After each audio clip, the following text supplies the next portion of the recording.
नमस्कार दोस्तों। द्रौपदी का विवाह महाभारत की कहानी है।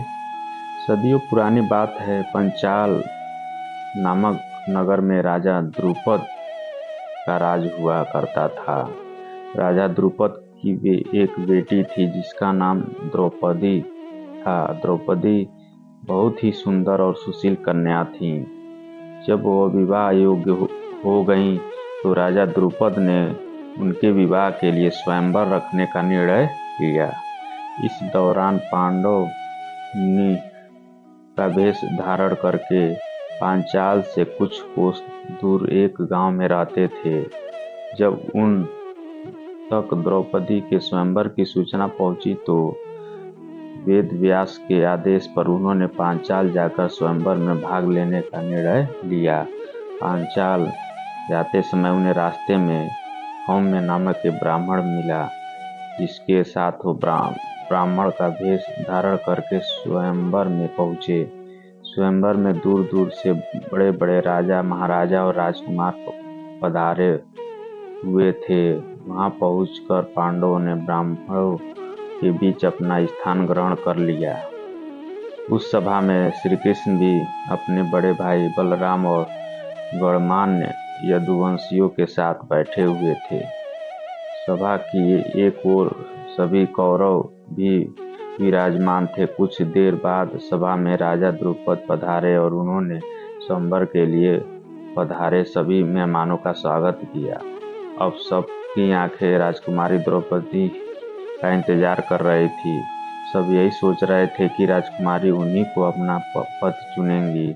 कुछ समय बाद सभी का इंतजार खत्म हुआ और राजकुमारी द्रौपदी एक सुंदर सी परी की तरह सभा में पधारी।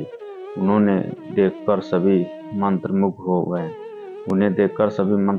गए। राजकुमारी ने सभा के बीच से गुजरते हुए अपने पिता के सिंहासन के समीप अपना स्थान ग्रहण कर लिया।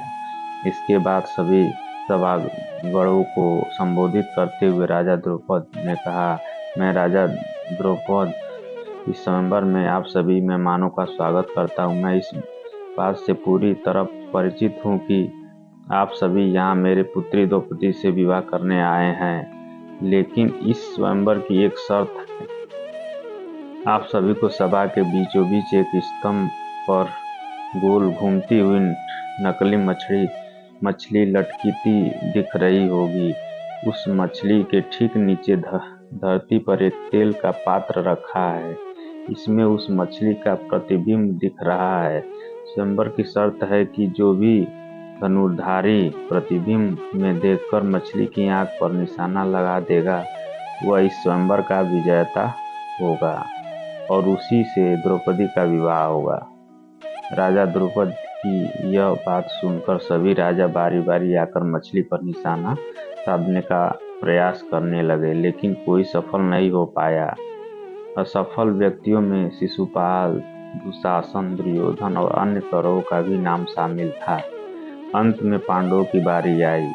उनकी ओर से अर्जुन ने मछली की आंख पर निशाना लगाने के लिए धनुष उठाया और एक ही बार में तीर निशाने पर लगा दिया। यह देखकर सब आश्चर्यचकित हो गए कि यह ब्राह्मण ने इतना सटीक निशाना लगा दिया।